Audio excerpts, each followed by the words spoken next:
nome é Daniele Bevilacqua, eu sou psicóloga, eu atuo aqui no Hospital Santa Mônica, tenho um trabalho voltado para a saúde mental, né? Dentro desse trabalho eu faço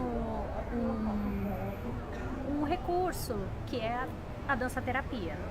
Na dança-terapia eu acho interessante a gente explicar um pouquinho o que é, né?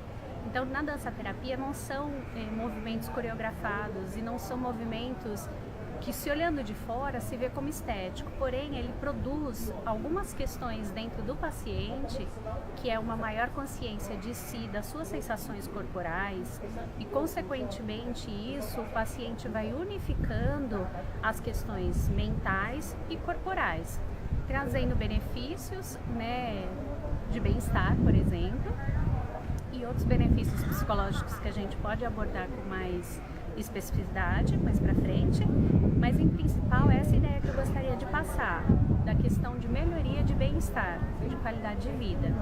Então, quando a pessoa se conhece, quando ela consegue verificar no seu próprio corpo ansiedade, né, agitação, por exemplo, dificuldades psicomotoras, que seriam equilíbrio, coordenação. Então, isso ajuda o paciente a entender um pouquinho a sua dificuldade e não separar tanto sintomas mentais de uma patologia, por exemplo, psiquiátrica, né, depressão, transtorno afetivo bipolar, esquizofrenia. Então, ele consegue aí localizar dentro do seu corpo e, através dessas sensações, como se dão os sintomas. Que os sintomas, eles podem, por exemplo, o sintoma de apatia, né, que é muito comum dentro da depressão. Esse sintoma de apatia você pode ter em vários pacientes, porém não da mesma forma. Então, cada um, pela sua personalidade, desenvolve uma forma diferente de ter aquele sintoma, e isso que eu acho interessante, o paciente conseguir olhar a sua dinâmica interna, né? E a dança-terapia, ela traz essa proposta de você, pelo movimento, então de uma maneira mais lúdica, de uma maneira mais abstrata, de uma maneira que geralmente se dá em grupo, né? Porque aí é o contato e a interação com o outro que faz promover esse olhar novo para si mesmo, né? Um olhar de autoconhecimento.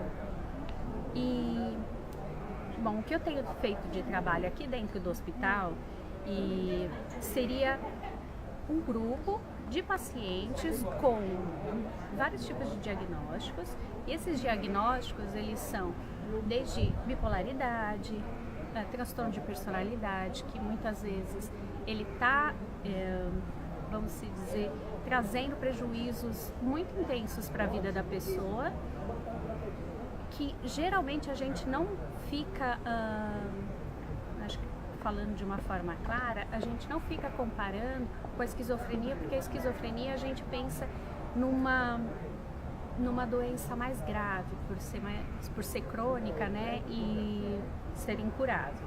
Dentro da esquizofrenia, tem alguns pacientes que ele tem um prognóstico e uma qualidade de vida melhor que alguns pacientes de transtorno de personalidade, né, que seria a personalidade histriônica, a personalidade borderline, que tem grandes oscilações de humor, né. Então, dentro dessas, além da narcisista e outras que a gente pode aí definir, né, a gente traz alguns benefícios para todas as patologias. O meu vertente maior são para questões que aí eu vou trazendo para traços de personalidade ou sintomatologia, que é a ansiedade, que aí ela vai estar presente em todas as patologias, né, na grande parte, e também na questão do bem-estar. Então, como promover, como aquele paciente se sente. Então, a gente faz em grupos pequenos, né, não muito grande, para poder promover isso. E aí, ajudar a pessoa a localizar a ansiedade, como ela se dá no corpo dela, né, quais são esses efeitos da ansiedade nela e conseguir controlá-la.